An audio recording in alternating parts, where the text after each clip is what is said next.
Les prédictions des analystes internationaux à propos de la Troisième Guerre mondiale commencent à se réaliser.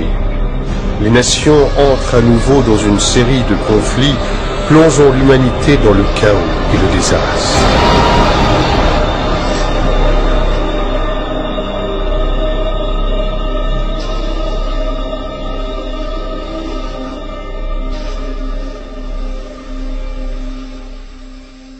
Toute personne qui fait attention à ce qui se passe tous les jours dans le monde se rend compte que nous avons affaire à une situation critique et délicate.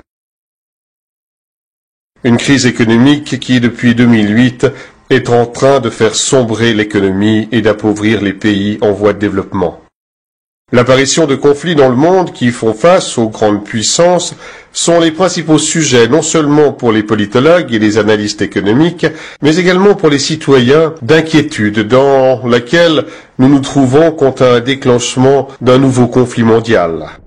La guerre en Syrie, qui a commencé en 2011 entre le gouvernement syrien et les rebelles, inclut principalement la Russie et les USA, avec Poutine soutenant Bachar el-Assad et Obama soutenant les rebelles.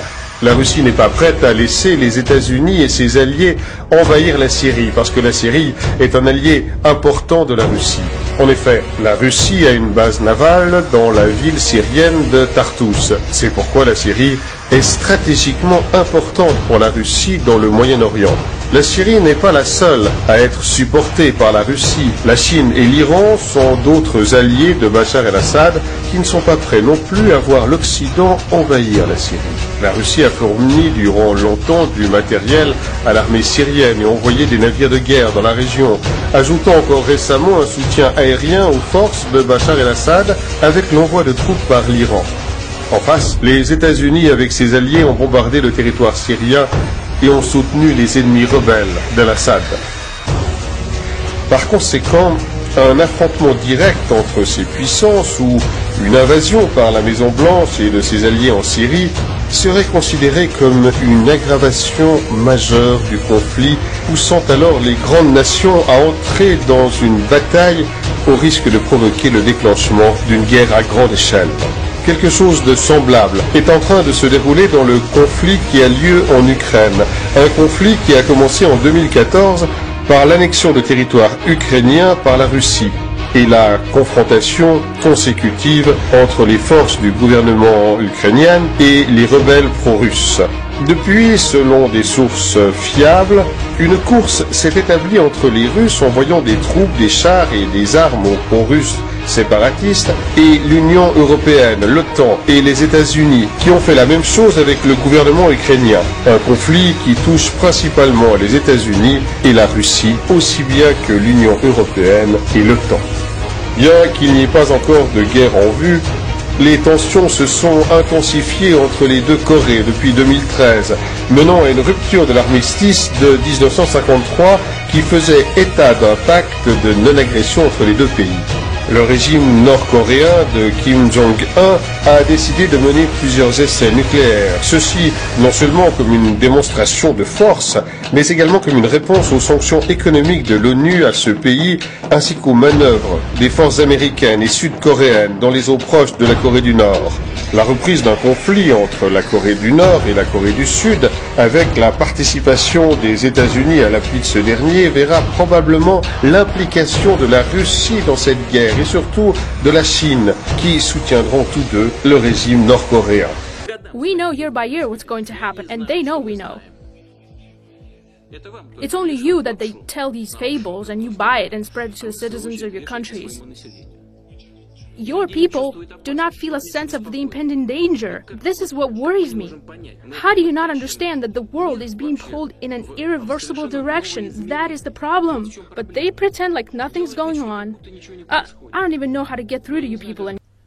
And there are those who want nuclear war. How will they get nuclear war? The same way they got 9/11. That's right, with a false flag. I expect it will be the mother of all false flags. So something that will be an attack on the Russian troops and blame the Americans, an attack on NATO and blame the Russians. They are masters of that. They're masters of the art of deception, the Israeli Mossad. When that nuclear war does take place, of course, most of mankind would die. What is left, the rump of the world, would be manageable for Israel to succeed the United States and for Pax Judaica to replace Pax Americana. Alors qu'il est dans les textes qu'à la fin des temps, il y aura une grande guerre dans le monde.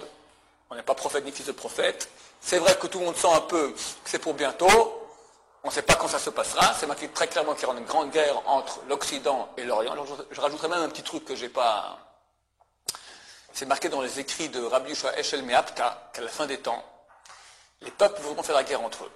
Mais ils verront que s'ils font la guerre entre eux, le seul qui va en profiter en fait, c'est le peuple d'Israël. Alors, ils vont tout faire pour ne pas rentrer en guerre. Mais néanmoins, c'est marqué, comme ça a dit Rabbi Yoshua Meapta, par la tignasse de leur chevelure, de force, ils seront obligés de rentrer en guerre. Et quand on prétend mener une guerre soi-disant défensive, qui est une guerre de conquête, il faut non seulement construire le méchant au niveau médiatique, alors pour ça, il y a Charlie Hebdo, mais aussi, avant d'elle, le rendre crédible au niveau réel, c'est-à-dire le sponsoriser, le fabriquer. Pour que la guerre existe, il faut fabriquer le méchant. C'est-à-dire que le nouvel Hitler, effectivement, dans la bouche de BHL, il y a le nouvel Hitler, c'est l'islam. C'est un mensonge, une escroquerie, mais qui vont rendre réel à force d'Al-Qaïda, de fabrication, de radicalisation, etc. Parce qu'il faut bien, pour faire la guerre, qu'il y ait l'Occident judéo-chrétien d'un côté, mais de l'autre côté, le salafisme des cortex et autres hystériques qui veulent imposer la charia au monde occidental. Il va bien falloir, à un moment donné, les faire exister un peu. Donc... אז לכן מי שרוצה באמת לחוס על עצמו ועל בני ביתו, לא רק מחמת מלחמות, לא רק מחמת סכינים, אלא מחמת שהשנה הזאת היא גורלית, ושפה יש תהפוכות בכל העולם, ויכול להתחיל הבלגן האמיתי, אבל בצורה שקשה להשתלט, כי ברגע שזה יתגלגל, ואם תשלח פצצת אטום אחת, לכל אחד מהם, הרוסים והאמריקאים, יש 10,000 פצצות אטום, לא קטנות, לא של פעם, לא של נגסקי והירושימה, שזה קפצונים לעומת אלה של היום.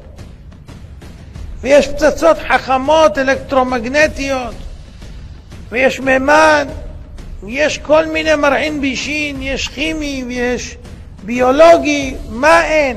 כל כלי המשחית יתעוררו בסוף. לא הכינו אותם סתם, תשתמשו בהם. לכן הנביא זכריה אומר ש2/3 מן העולם ימותו, שזה אומר 4.5 מיליארד. אתם מבינים מה המספרים? העולם מזועזע, מרים דגל צרפת, כולם מרימים דגל צרפת. בישראל הורידו לחצי התורן בהוראת ביבי את הדגלים. כי מתו 150 איש. מה זה 150? אתם יודעים מה זה 1,500? אתם יודעים מה זה 15,000 ביום? אתם יודעים מה זה 150,000? אתם יודעים מה זה 1.5 מיליון? אתם יודעים מה זה 10 מיליון? אתם יודעים מה זה 100 מיליון? אתם יודעים מה זה מיליארד? 4.5 מיליארד ימותו.